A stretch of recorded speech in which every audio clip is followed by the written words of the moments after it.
എല്ലാവർക്കും നമസ്കാരം. ഇന്ന് എനിക്ക് ഒരു പുതിയ അറിവ്, ആ അറിവിനെക്കുറിച്ചാണ് ഞാൻ പങ്കുവെക്കാൻ ആഗ്രഹിക്കുന്നത്. നമ്മളെല്ലാവരും ഇപ്പോൾ ലോ കാർബൊക്കെ ചെയ്തത്, ലോ കാർബ് അവർ ചെയ്യാൻ പറഞ്ഞതിൻ്റെ പ്രധാന ഉദ്ദേശം നമ്മളുടെ ഇൻസുലിൻ ലെവൽ എപ്പോഴും ഹൈ ആയിട്ടിരിക്കുന്നത് തടയുക എന്നുള്ളതാണ്. ഏറ്റവും അധികം ഷുഗർ കൂടുന്നതും ഇൻസുലിൻ കൂടുന്നതും, ശരീരത്തിലെ ഇൻസുലിൻ കൂടുമ്പോൾ നമുക്ക് ഫാറ്റ് സ്റ്റോറേജ് കൂടുമെന്നും ഒബീസിറ്റിയുടെയും ഡയബറ്റീസിൻ്റെ ഒരു പ്രധാന കാരണം കോൺസ്റ്റൻ്റായിട്ട് സദാ നേരവും ഹൈ ആയിട്ടിരിക്കുന്ന കൂടിയിരിക്കുന്ന ഇൻസുലിൻ ലെവലാണെന്നും ഒരു അസംഷൻ ഇതിൻ്റെ അടിയിലുണ്ട്. അപ്പോൾ ഇൻസുലിൻ കൂടുന്നത് നമ്മൾ വല്ലതും കഴിക്കുന്നതാണ്. അപ്പോൾ കഴിക്കുമ്പോൾ ഇൻസുലിൻ കൂടുന്നതിന് 2 ഫേസ് എങ്കിലും മിനിമം ഉണ്ട്. ഒന്ന് ഈ സെഫാലിക് എന്ന് പറഞ്ഞാൽ നമ്മൾ ആ ഭക്ഷണം കാണുമ്പോൾ, കുറച്ച് മാങ്ങയൊക്കെ കാണുമ്പോൾ അതിനെ കുറിച്ചുള്ള ആ ശരീരത്തിൻ്റെ ഇൻ്റലിജൻസ് തന്നെ ഉണ്ടാക്കുന്ന ഇൻസുലിനും, പിന്നെ ഷുഗർ കൂടുമ്പോൾ ഉണ്ടാക്കുന്ന ഇൻസുലിനും, അങ്ങനെ 2 ഫിസിയോളജിക്കൽ സെഫാലിക്കും ഫേസ് എന്ന് പറഞ്ഞ് 2 ഫേസ് ഇൻസുലിൻ റിലീസ് ഉണ്ട് ഫുഡ് അനുസരിച്ച്. അപ്പോൾ ഇങ്ങനെ ആ ഇൻസുലിൻ റിലീസിനെ കൺട്രോൾ ചെയ്യാൻ വേണ്ടി നമ്മൾ ഇടയ്ക്കിടയ്ക്ക് കഴിക്കുന്നതും, ഇടയ്ക്കിടയ്ക്ക് even artificial sweetness, 0 calorie sweetness കഴിക്കുന്നതും, ഈ ഫാസ്റ്റിംഗ് പീരിയഡ് ഇടയ്ക്കുള്ള ഭക്ഷണം കഴിക്കാത്ത പീരിയഡിൽ നമ്മൾ അവോയ്ഡ് ചെയ്യണം, നമ്മൾ ചെയ്യാതെ ഇരിക്കണം എന്നാണ് നമ്മളുടെ ഈ ലോ കാർബ് ഡയറ്റിൻ്റെയും നമ്മളുടെ ഡയബറ്റിസ് കൺട്രോൾ ചെയ്യാനുള്ള എല്ലാ മെത്തേഡിൻ്റെയും ശ്രീകാന്ത് ജിക്കറൊക്കെ പറഞ്ഞ് 2 മീൽസ് എ ഡേയിലും ഒക്കെ ആ 2 മീൽസിൻ്റെ ഇൻ ബിറ്റ്വീനുള്ള സമയത്ത് അതിനകത്തെ ആ എക്സ്റ്റൻഡഡ് ഫാസ്റ്റിംഗ് പീരീഡിലും ഒന്നും നമ്മൾ ഒരു ഭക്ഷണവും കാലറി വാല്യൂ ഉള്ളതോ മധുരമുള്ളതോ ആയ ഒരു ഭക്ഷണവും കഴിക്കരുതെന്നും പറയുന്നത് ഈ ഇൻസുലിൻ്റെ റൈസ് തടയാനാണ്. അപ്പം നമ്മൾ അങ്ങനെ ചെയ്യുമ്പോൾ പൂർണ്ണമായിട്ട് ഈ ഇൻസുലിൻ കൂടുന്നത് ഒരു പരിധി വരെ നമുക്ക് തടയാം. നാച്ചുറലായിട്ടൊരു ബേസൽ ലെവലുണ്ട്, അത് നമ്മുടെ ശരീരത്തിൽ ഉൽപ്പാദിപ്പിക്കപ്പെടും. പക്ഷേ നമ്മൾ ഭക്ഷണം കഴിക്കുമ്പോൾ ഉണ്ടാകുന്ന ആ ഇൻസുലിന് ഉണ്ടാകുന്നില്ല. നമ്മൾ കട്ടൻ കാപ്പിയോ കട്ടൻ ചായയോ വെറും വെള്ളമോ ഒക്കെ കുടിച്ചാൽ, കാലറി വാല്യൂ ഇല്ലാത്ത ഭക്ഷണങ്ങൾ കഴിച്ചാൽ. പിന്നെ നമ്മളെല്ലാവരും ആണോ എന്ന് എനിക്കറിഞ്ഞൂടാ, സോറി, ഞാൻ മനസ്സിലാക്കിയിരുന്നത് ഇൻസുലിൻ ഏറ്റവും കൂടുന്നത് ഞാൻ വല്ല ജിലേബിയോ അല്ലെങ്കിൽ മധുര പലഹാരങ്ങളോ അല്ലെങ്കിൽ ഞാൻ ചോറ് കഴിക്കുമ്പോഴാണ്. നമ്മളോട് പറഞ്ഞ ബ്രെഡാണ് ഏറ്റവും ബേസായിട്ട് വെച്ചിരിക്കുന്നതെന്ന്. ഗ്ലൈസീമിക് ഇൻഡെക്സ്, അതായത് 50 ഗ്രാമോ മറ്റോ കാർബോഹൈഡ്രേറ്റ്, ഈ ബ്രെഡിലുള്ള കാർബോഹൈഡ്രേറ്റ് കഴിച്ചാൽ ഗ്ലൈസീമിക് ഇൻഡെക്സ് 100 എന്ന് ഒരു കണക്ക് കൂട്ടലുണ്ട്. അതാണ് ബേസായിട്ട് എടുക്കുന്നത്. നമ്മൾ 50 ഗ്രാം കാർബോഹൈഡ്രേറ്റ് ചോറിൽ നിന്ന് കഴിച്ചാൽ എത്ര വരും, ഇങ്ങനെയൊക്കെ നോക്കി ഒരു ഗ്ലൈസീമിക് ഇൻഡെക്സിൻ്റെ ഒരു സ്കോറുണ്ട്. ഏറ്റവും കൂടിയത്, ഏറ്റവും കുറഞ്ഞത്, അങ്ങനെ സ്കോർ അനുസരിച്ച് ഏറ്റവും കൂടിയ സാധനങ്ങളാണ് നമ്മൾ ലോ കാർബിൽ അവോയ്ഡ് ചെയ്യുന്നത്. ഏറ്റവും ഗ്ലൈസീമിക് ഇൻഡെക്സ് കൂടിയത് കാർബോഹൈഡ്രേറ്റ്സ് ആണ് കൂട്ടുന്നത്. ഗ്ലൈസീമിക് ഇൻഡെക്സ് കൂടിയ സാധനങ്ങൾ നമ്മളുടെ ബ്ലഡ് ഗ്ലൂക്കോസ് കൂട്ടുന്നു. അപ്പോൾ ഏറ്റവും ഗ്ലൈസീമിക് ഇൻഡെക്സ് ഹൈ ആയിട്ടിരിക്കുന്ന സാധനങ്ങൾ കഴിച്ചാൽ ബ്ലഡ് ഗ്ലൂക്കോസ് ഏറ്റവും ഹൈ ആകുന്നു എന്നുള്ള ഒരു അസംഷനിലാണ് നമ്മൾ കാർബോഹൈഡ്രേറ്റ്സ് ഒക്കെ അവോയ്ഡ് ചെയ്യുന്നതും low GI foods, glycemic index low GI ഫുഡ്സൊക്കെ പ്രിഫർ ചെയ്യുന്നതും. പക്ഷേ അതിലൊരു ചെറിയ ലിമിറ്റേഷനുണ്ട്. ഗ്ലൈസീമിക് ഇൻഡെക്സ് എന്നും ഗ്ലൈസീമിക് ലോഡെന്നും പറയുന്നത്. നമ്മൾ ഈ 100 ഗ്രാം കാർബോഹൈഡ്രേറ്റ് ഫ്രം അല്ലെ 50 ഗ്രാം കാർബോഹൈഡ്രേറ്റ് ഫ്രം റൈസ് എന്ന് പറയുമ്പോൾ അത് 1 കപ്പ് റൈസ് മുഴുവനും കാർബോഹൈഡ്രേറ്റ് അല്ല, ഒട്ടുമുക്കാലും കാർബോഹൈഡ്രേറ്റ് ആണെങ്കിലും അതിൽ ഫൈബറും വാട്ടറും ഒക്കെ ഉണ്ട്. അപ്പോൾ നമ്മൾ അതൊക്കെ കഴിഞ്ഞിട്ടുള്ള ഈ 50 ഗ്രാമാണ് പറയുന്നത്. അതുപോലെ ക്യാരറ്റ് ഒരു ഹൈ GI വെജിറ്റബിളാണ്. പക്ഷേ ക്യാരറ്റിൽ ഈ 50 ഗ്രാം കാർബോഹൈഡ്രേറ്റ് കിട്ടണമെങ്കിൽ 14 ക്യാരറ്റ് കഴിക്കണമെന്നാണ് ഞാൻ മനസ്സിലാക്കിയിരിക്കുന്നത്. അപ്പോൾ ആ ഹൈ GIയും തന്നെ നോക്കിയാൽ അത് ഒരു ക്ലിയർ പിക്ചറല്ല. GI plus glucose load, GL കൂടെ നമ്മൾക്ക് ഒരു ഐഡിയ ഉണ്ടെങ്കിൽ എല്ലാത്തിൻ്റെയും ഇമ്പാക്റ്റ് നമ്മൾ അറിയത്തുള്ളൂ. പക്ഷേ പൊതുവേ നമ്മൾക്ക് ഈ GI വെച്ച് നമ്മൾ സാധാരണ ഉപയോഗിക്കുന്ന ചോറ് മുതലായ സാധനങ്ങൾക്ക് നമ്മൾക്ക് ഒരുവിധം ജഡ്ജ് ചെയ്യാം. പക്ഷേ അപ്പോൾ എൻ്റെ അണ്ടർസ്റ്റാൻഡിങ് ഈ GI കൂടിയ സാധനങ്ങൾ നമ്മൾ പറയുന്ന അളവിൽ കഴിക്കുമ്പോഴാണ് ഇൻസുലിൻ നമ്മുടെ ശരീരത്തിൽ ഏറ്റവും കൂടുന്നത്. ഇതാണ് ഞാൻ മനസ്സിലാക്കിയിരുന്നത്. പക്ഷേ ഇപ്പോൾ ഒരു സ്റ്റഡി ഓസ്ട്രേലിയയിൽ നടന്നത്, എന്ന് പറയാൻ ഒക്കത്തില്ല, കുറച്ച് നാളായി ഇൻസുലിൻ ഇൻഡെക്സ് ഓഫ് ഫുഡ്സ്, ഓരോ ഭക്ഷണങ്ങളിലെ ഇൻസുലിൻ ഇൻഡെക്സ്, ഇതിൻ്റെ ഡേറ്റ് എനിക്ക് കണ്ടുപിടിക്കാൻ പറ്റിയിട്ടില്ല. ഇൻസുലിൻ ഇൻഡെക്സ് എന്ന് പറഞ്ഞാൽ ഇൻസുലിൻ ഇൻഡെക്സ് എന്ന് അവർ ഉദ്ദേശിക്കുന്നത് ഒരു സർട്ടൺ വാല്യൂ ഓഫ് എനർജി, അതായത് എത്ര കാലറിയുടെ ഭക്ഷണം, അതിൻ്റെ നമ്മൾ ഈ ഗ്ലൈസീമിക് ഇൻഡെക്സ് പോലെ തന്നെ ഇത്ര കാലറി വാല്യൂ ഉള്ള ബ്രെഡ് അല്ലെങ്കിൽ എഗ്ഗ് ഏതെങ്കിലുമൊക്കെ കഴിക്കുമ്പോൾ എത്രമാത്രം ഇൻസുലിൻ നമ്മളുടെ ശരീരത്തിൽ കൂടും എന്നുള്ളതാണ്. അതിന് ടെസ്റ്റ് ചെയ്യാൻ അവർ ഉപയോഗിച്ച മെത്തേഡ്സൊക്കെ അതിൽ ഈ ആർട്ടിക്കിളിൽ ഡിസ്ക്രൈബ് ചെയ്തിട്ടുണ്ട്. ഞാനത് ഇതിൻ്റെ അടിയിൽ തന്നെ അതിൻ്റെ ലിങ്ക് പോസ്റ്റ് ചെയ്യാം. അപ്പോൾ അത് അവർ ഏരിയ അണ്ടർ ദ കർവ് വെച്ച് റിഗ്രഷൻ അനാലിസിസ് എന്നൊക്കെ പറഞ്ഞാൽ കുറേ മെത്തേഡ്സൊക്കെ വെച്ചാണ് അവരതൊക്കെ വളരെ കറക്റ്റായിട്ട് അവർ കാൽക്കുലേറ്റ് ചെയ്തിട്ടുണ്ട്. അപ്പോൾ വളരെ സർപ്രൈസിങ് ആയിട്ട് എനിക്ക് തോന്നിയ ഒരു കാര്യമാണ്, നമ്മൾ വിചാരിക്കുന്നത് പോലെ ഏറ്റവും ഇൻസുലിൻ കൂട്ടുന്നത്, നമ്മളുടെ ഇൻസുലിൻ കുറയ്ക്കുക എന്നുള്ള പേർപ്പസ് നമുക്കുള്ളപ്പോൾ ഏറ്റവും ഇൻസുലിൻ കൂട്ടുന്നത് ചോറോ ബ്രെഡോ അല്ലാത്ത ചില സബ്സ്റ്റൻസസ് വളരെയധികം നമ്മളുടെ ചില ഈ കോമൺ ഫുഡ്സ് അത് നമുക്ക് വളരെയധികം ഇൻസുലിൻ കൂട്ടും. അതിൽ കാർബോഹൈഡ്രേറ്റ് തന്നെ ഉള്ളതിനേക്കാളും കാർബോഹൈഡ്രേറ്റിൻ്റെ കൂടെ ചില ഈവൻ പ്രോട്ടീൻ കൂടുമ്പോഴും ഫാറ്റ് കൂടുമ്പോഴും ഒക്കെ ഇൻസുലിൻ ഇൻഡെക്സ് കൂടുന്നതായിട്ടും നമ്മുടെ ഗ്ലൂക്കോസ് റെസ്പോൺസ് കുറയുന്നതായിട്ടും കാണും. ചില സാധനങ്ങൾ നമ്മൾ കഴിക്കുമ്പോൾ നമ്മുടെ ഷുഗർ കൂടിയില്ല എങ്കിലും നമ്മളുടെ ഇൻസുലിൻ പ്രൊഡക്ഷൻ കൂടുന്നു എന്നുള്ളതാണ് ആ സ്റ്റഡി പറയുന്നത്. ആ സ്റ്റഡിയിൽ കോമൺ ആയിട്ട് കഴിക്കുന്ന ഭക്ഷണങ്ങളെ ബ്രേക്ക്ഫാസ്റ്റ്, സീരിയൽ, ഇതെല്ലാ സ്റ്റഡികളും വെസ്റ്റേൺ ഓസ്ട്രേലിയ ഇങ്ങനെയുള്ള കൺട്രീസിലാണ് നടക്കുന്നത്. Western countries, Australia inhabited by the westerners. അപ്പോൾ അവരുടെ കോമൺ ഫുഡ്സാണ് അവർ എടുക്കുന്നത്.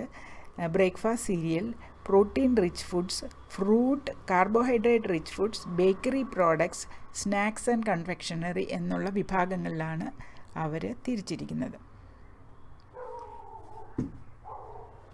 ഇതിൽ കറുത്ത ബാറ് ഇൻസുലിൻ സ്കോറും വെള്ള ബാറ്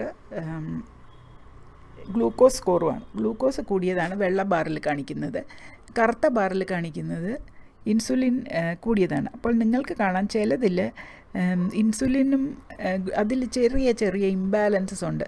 അത് നിങ്ങൾക്ക് നോക്കിയാൽ തന്നെ കാണാം.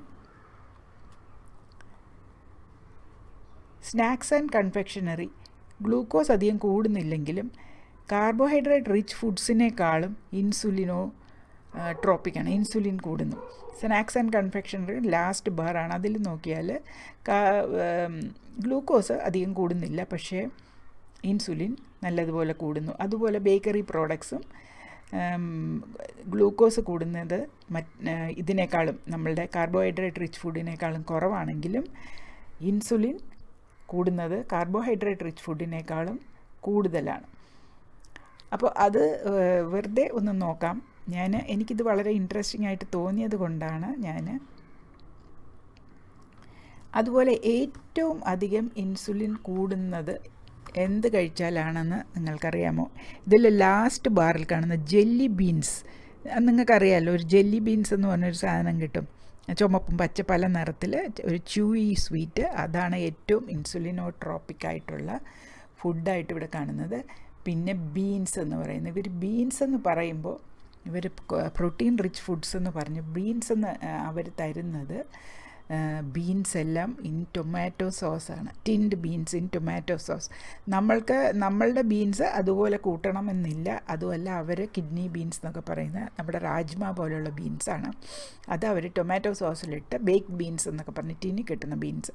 ലെൻറ്റിൽസ് എന്ന് പറഞ്ഞാൽ അവർ ഈ എക്സ്പെരിമെൻറ്റിൽ ഉപയോഗിച്ചിരിക്കുന്ന സാധനങ്ങളിലും ഇതുപോലെ സോസിലുള്ളതാണ്. പക്ഷേ ലെൻറ്റിൽസിൻ്റെ ഇൻസുലിനോജനിക് ഇഫക്റ്റ് അത്ര കൂടുതലല്ല. ഏറ്റവും കുറഞ്ഞ ഇൻസുലിൻ ഇഫക്റ്റും ഗ്ലൈസീമിക് ഇഫക്റ്റും ഏറ്റവും കുറഞ്ഞിരിക്കുന്നത് നമ്മുടെ സാധാരണ കപ്പലണ്ടിയിൽ തന്നെയാണ്, പീനട്ട്സ്. അപ്പോൾ അതിൻ്റെ വാല്യൂസൊക്കെ ഞാനൊന്ന് റഫായിട്ട് പറയാം. ബ്രേക്ക്ഫാസ്റ്റ് സീരിയൽസ് അവർക്ക് അവിടെ വൈറ്റ് ബ്രെഡിന് ഇൻസുലിനും 100, ഗ്ലൂക്കോസും 100. ഓൾ ബ്രാൻ അതിവിടെയും കിട്ടും, കെല്ലോഗ്സിൻ്റെയാണ്. അതിന് ഗ്ലൂക്കോസ് സ്കോർ 40, ഇൻസുലിൻ സ്കോർ 32ആണ്. അപ്പോൾ ഇത് എന്തിൻ്റെ സ്കോറാണ്? ഒരേ കാലറി ഉള്ള സെർവിങ്സ് 1000 കിലോ ജൂൾസ് അല്ലെങ്കിൽ 240 കാലറി കിട്ടുന്ന വോള്യൂം, അത് കണ്ടെയ്നറിലൊക്കെ ഉള്ള. അപ്പോൾ 240 കാലറീസ് കിട്ടുന്ന volume of the breakfast cereal അല്ലെങ്കിൽ ബ്രെഡ്. ഇത് അതാണ്. ഈ ബ്രെഡാണെങ്കിൽ 100 ഗ്ലൂക്കോസ് സ്കോർ, 100 ഇൻസുലിൻ സ്കോർ.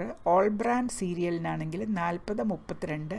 പോറിജ്, അതായത് ഓട്ട്മീൽ പോറിജാണ്, ഗ്ലൂക്കോസ് സ്കോർ 60, ഇൻസുലിൻ സ്കോർ 40ആണ്. അപ്പോൾ അത് വലിയ കുഴപ്പമില്ല. 50-ന് മേളിലുള്ള ഗ്ലൂക്കോസ് സ്കോർ +or-12 ഉണ്ട്, 60 +or-12.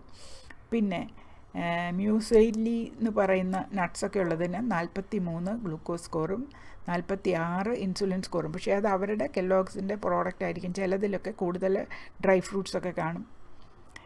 സ്പെഷ്യൽ കെ എന്ന് പറയുന്നതിൽ 70-66ആണ്. 70 glucose score, 66 insulin score. Honey smacks 60-67. Sustain എന്ന് പറയുന്നതിന് 66-71. കോൺഫ്ലേക്സ് 76-75. അപ്പം നമുക്ക് അവോയ്ഡ് ചെയ്യേണ്ട ഫുഡ്സിൽ വരുന്നുണ്ട് കോൺഫ്ലേക്സ്, വൈറ്റ് ബ്രെഡ്, പിന്നെ ഈ താഴെ കാണുന്ന സ്പെഷ്യൽ കെ, ഹണി സ്മാക്സ് ഒക്കെ കഴിയുന്നതും അവോയ്ഡ് ചെയ്യേണ്ട ഫുഡ്സാണ്. ബാക്കിയുള്ളത് ഓട്സ് വലിയ കുറ്റം ഇല്ല എന്ന് തോന്നുന്നു. ഞാൻ പറഞ്ഞു കേട്ടിട്ടുണ്ട് ഡോക്ടേഴ്സ് പറയുന്നത് ഈ ക്വിക്ക് കുക്കിംഗ് ഓട്സിനേക്കാളും സ്റ്റീൽ കട്ട് ഓട്സ് ഉപയോഗിക്കുക. ക്വിക്ക് കുക്കിംഗ് ഓട്സ് ഉപയോഗിച്ചാൽ അത് കുക്ക് ചെയ്യരുത്, ചൂടുവെള്ളം ഒഴിച്ച് സോക്ക് ചെയ്ത് വെച്ചിട്ട് അതങ്ങനെ കഴിക്കുക. അപ്പോൾ കുക്കിംഗ് കൂടുന്തോറും നമ്മളുടെ ഇത് അബ്സോർപ്ഷൻ ഫാസ്റ്ററാവും. പിന്നെ കാർബോഹൈഡ്രേറ്റ് റിച്ച് ഫുഡ്സിൽ വൈറ്റ് ബ്രെഡ് 100 ആണ്. വൈറ്റ് പാസ്ത 46ഉം 40ഉമാണ് പറയുന്നത്. +or-10 ഒക്കെ ഞാൻ വിടുകയാണ്. അപ്പോൾ വൈറ്റ് പാസ്ത 46-40.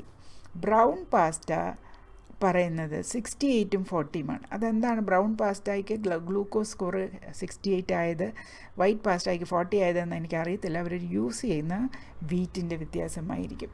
പിന്നെ ഗ്രെയിൻ ബ്രെഡ് 60-56. അപ്പോൾ ഗ്രെയിൻ ബ്രെഡ് അത്ര ലോ ഒന്നും അല്ല. ഈ ഗ്രെയിൻ ബ്രെഡ് എന്ന് അവർ പറഞ്ഞത് എന്താണെന്ന് ഞാൻ നോക്കി. അത് ഹോൾ ഗ്രെയിൻ ബ്രെഡാണ്. അപ്പോൾ നമ്മുടെ ഹോൾ വീറ്റ് ആട്ട എന്ന് പറയുന്നതും ഇതുപോലെ 60-56 അത്ര ലോ അല്ലാത്ത ലെവലാണ് നമുക്ക് തരുന്നത്.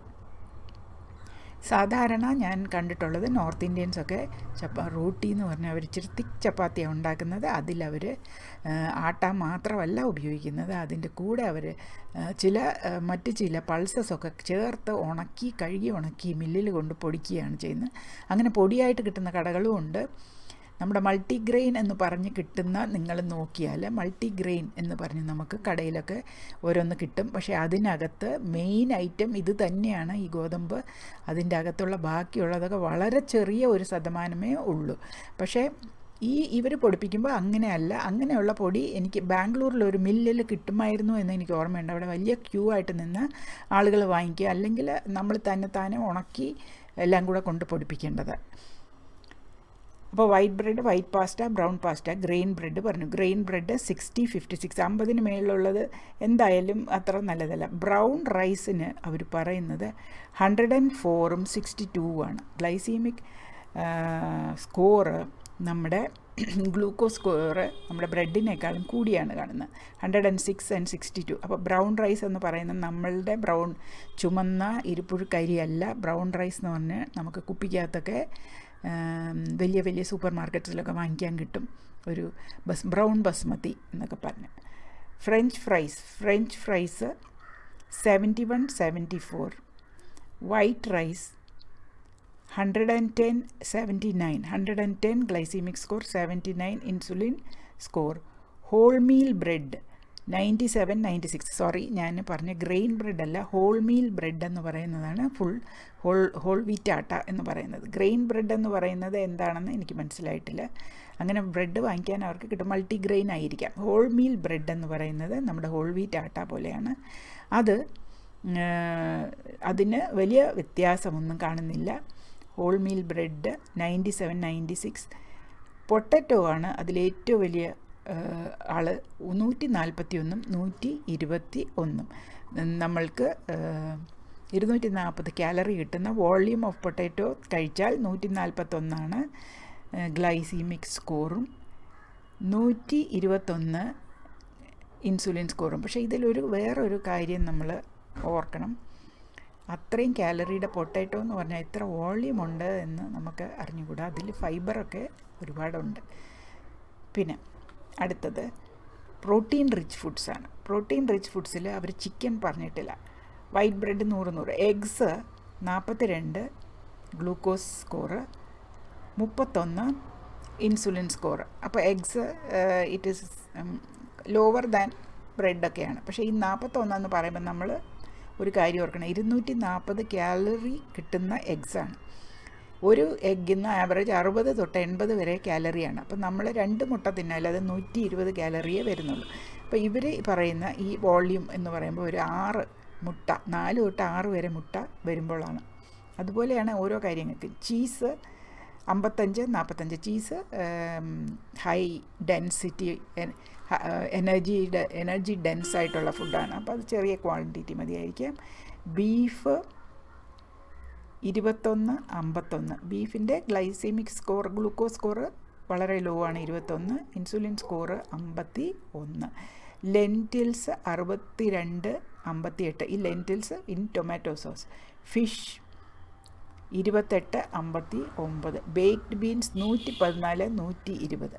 അപ്പോൾ ബേക്ക്ഡ് ബീൻസ് എന്ന് പറയുന്നത് ബേക്ക്ഡ് ബീൻസും ടൊമാറ്റോ സോസ് എന്ന് പറഞ്ഞാൽ ടിന്നിൽ കിട്ടുന്നതാണ്. അത് 114-120 അത് എന്തായാലും ഡയബറ്റീസ് ഉള്ള ആളുകൾക്ക് പറ്റിയ ഫുഡല്ല. പിന്നെ ഫ്രൂട്ട്, ആപ്പിൾസ് 50-59, ഓറഞ്ചസ് 39-60 ഇൻസുലിൻ. അത് ഓറഞ്ചസ് ഇത്രയും ആണെങ്കിൽ എത്ര ഓറഞ്ച് തിന്നണം? ഓറഞ്ചിൽ ഒരുപാട് ഫൈബറുണ്ട്. Bananas 79-81, grapes 74-82. ഇതാണ് ഫ്രൂട്ട്സിൻ്റെ അവർ പറഞ്ഞിരിക്കുന്നത്. Snacks and confectionery, white bread 100, peanuts 12-20, popcorn 62-54. Popcorn അത്ര നിസ്സാര കാര്യമല്ല, പീനട്ട്സാണ് preferred always. Potato chips 52-61, ice cream 70-89. ബ്രെഡിനേക്കാളും ഹാംലെസ് ആണ് ഐസ്ക്രീം. പക്ഷേ ഐസ്ക്രീമിൻ്റെ 240 കാലറി വരുമ്പോൾ അതിൻ്റെ ഫാറ്റെല്ലാം കൂടെ എത്ര വോള്യൂം ഉണ്ടെന്ന് അറിഞ്ഞുകൂടാ.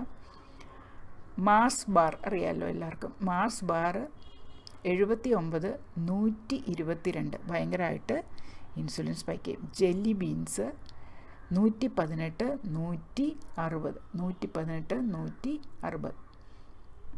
ജെല്ലി ബീൻസ് ഞാൻ ഇതിന് മുമ്പ് എവിടെയോ വെച്ച് വായിച്ച് പറഞ്ഞു എന്ന് തോന്നുന്നു. പക്ഷേ ജെല്ലി ബീൻസ് അവർ സ്നാക്സ് ആൻഡ് കൺഫെക്ഷണറിക്കകത്താണ് ഉൾപ്പെടുത്തിയിരിക്കുന്നത്. Bakery products, white bread 100, doughnuts 63-74, croissants എന്ന് പറയുന്ന സാധനം 74-79, കേക്ക് 56-82, ക്രാക്കേഴ്സ് 118-87. ഞാൻ വിചാരിച്ചു ക്രാക്കേഴ്സ് ഭയങ്കര നല്ല സാധനമാണെന്ന്. നല്ല ഇമ്പോർട്ടഡ് കുറേ ക്രാക്കേഴ്സൊക്കെ ഇപ്പോൾ വന്നിട്ടുണ്ട്. It's very tasty. എൻ്റെ ഇടയ്ക്ക് ചീസൊക്കെ വെച്ച്.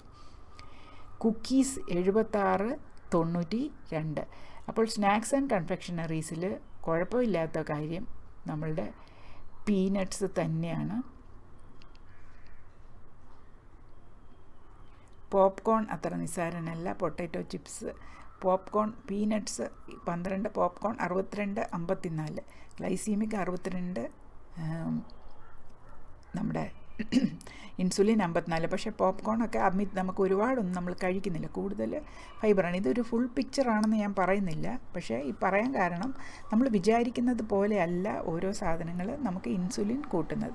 അപ്പോൾ വേറെ ഇതിനോട് അനുബന്ധിച്ച് എനിക്ക് പറയാൻ വേറൊരു കാര്യമുണ്ട്. അതായത്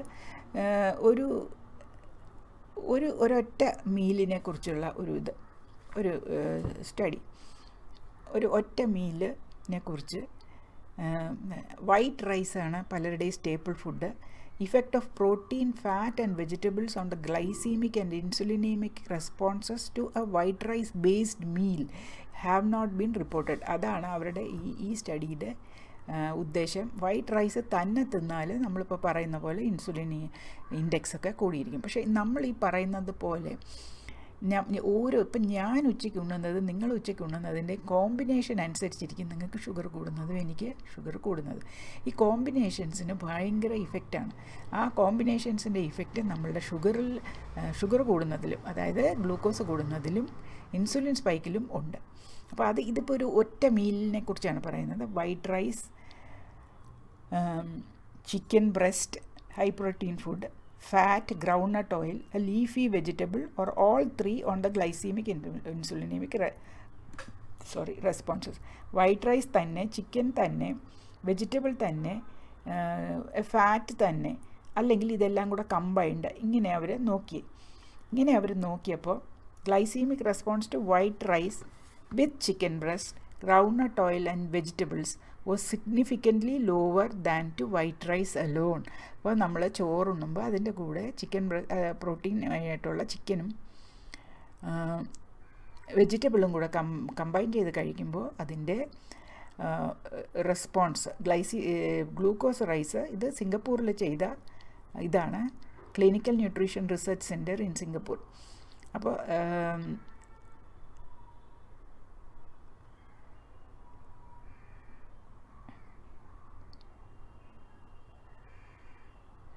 glycemic response, white rice, chicken breast, groundnut oil and vegetable was significantly lower than that of white rice alone. The glycemic index of pure white rice was 96, whereas combined with chicken breast, groundnut oil and vegetables it was 50. 96 and 50. The addition of oil delayed the peak glucose response and reduced the incremental area under the curve. Addition of fat add ചെയ്യുമ്പോഴത്തേക്കും rice കുറയ്ക്കും. ഞാൻ പറഞ്ഞിട്ടുണ്ടല്ലോ, ഞാൻ എൻ്റെ മീലിലൊക്കെ നെയ്യ് add ചെയ്യുമായിരുന്നു, അതുപോലെ ഞാനൊരു ഫുഡ് ഓർഡർ ഉപയോഗിക്കുമായിരുന്നു എന്നൊക്കെ പലപ്പോഴും ആഡ് ചെയ്യാറുണ്ട്. The addition of chicken and vegetable resulted in a GI value of 73 and 82 respectively. Chicken മാത്രം ആഡ് ചെയ്തപ്പോൾ 73യും വെജിറ്റബിൾ മാത്രം ആഡ് ചെയ്തപ്പോൾ 82 എന്നാണ് എനിക്ക് മനസ്സിലായത്. ഈ ഓയിൽ മാത്രം 67, ചിക്കൻ മാത്രം ഫ്രൈസിൻ്റെ കൂടെ ആഡ് ചെയ്തപ്പോൾ 73, വെജിറ്റബിൾ മാത്രം ആയപ്പോൾ 82. അത് ആ വെജിറ്റബിളിനെ ബേസ് ചെയ്ത് ഇരിക്കും. The insulinemic index of white rice based meals varied between 54 and 89. ഈ പലതരം മീലുകൾ അവർ കഴിച്ചു നോക്കിയല്ലോ. ഒന്ന് white rice alone, white rice with chicken, white rice with vegetable, white rice with oil and white rice with chicken, vegetable and oil. അപ്പോൾ അവർ chicken breast in the meal increase the insulinemic response and decrease the glucose response. അപ്പോൾ അവർ നമ്മൾ chicken add ചെയ്യുമ്പോൾ insulin response, white റൈസിൻ്റെ insulin response കൂടുന്നു എന്നുള്ളതാണ്. White rice insulin response was lower than the glucose control. അതായത് white റൈസിൻ്റെ insulin response glucose control, ബാക്കി മറ്റുള്ള കൺട്രോളായിട്ട് ഉപയോഗിച്ചത് ഗ്ലൂക്കോസ് സൊല്യൂഷനാണ്. ഗ്ലൂക്കോസ് സൊല്യൂഷൻ കഴിച്ച ആളിൻ്റെ ഇൻസുലിൻ റെസ്പോൺസിനേക്കാളും കുറവായിരുന്നു വൈറ്റ് റൈസ് കഴിച്ച ആളുടെ insulin response. White rice with vegetable had the lowest insulin response. കേട്ടോ, white rice with vegetable had the lowest insulin response. അപ്പോൾ ഇൻസുലിൻ താഴ്ത്തി വെക്കാൻ ഇതിലേതാണ് ചെയ്യേണ്ടത് എന്നുള്ളത് ഒരു ക്വസ്റ്റ്യനാണ്. നമ്മൾ വിത്ത് ചിക്കൻ ഒക്കെ ആകുമ്പോൾ ഇൻസുലിൻ റെസ്പോൺസ് കൂടുന്നു എന്നാണ് പറയുന്നത്. ഇപ്പോൾ ഇതിന് നമുക്കൊരു കൺക്ലൂഷനും ഇതിൽ നിന്നൊന്നും ഡ്രോ ചെയ്യാൻ പറ്റത്തില്ല. പക്ഷേ ഒരു കാര്യം നമുക്ക് മനസ്സിലാക്കാം, നമ്മൾ ലോ കാർബ് ചെയ്തു, കീറ്റോ ചെയ്തു, വെയിറ്റ് കുറയുന്നില്ല എന്ന് പറയുമ്പോൾ ഈയിടെ ജേസൺ ഫങ്ങിൻ്റെ ഒരു ലൈവ് വീഡിയോ ഉണ്ടായിരുന്നു. അതിലും അദ്ദേഹം പറയുന്നത് നിങ്ങൾ പ്രോട്ടീൻ കൂടുതലായിട്ട് കഴിച്ചാൽ ഇൻസുലിൻ റെസ്പോൺസ് കൂടുതലായിട്ടുണ്ടാകുകയും ഫാറ്റ് സ്റ്റോർ ചെയ്യുകയും നിങ്ങളുടെ വെയിറ്റ് കുറയാതിരിക്കുകയും ചെയ്യും എന്നുള്ളതാണ്. ഇതാണ് ഞാൻ വീഡിയോ ലോങ് ആയിപ്പോയി, ഒരുപാട് കാര്യങ്ങളുണ്ടായിരുന്നത് കൊണ്ടാണ്. നന്ദി, നമസ്കാരം.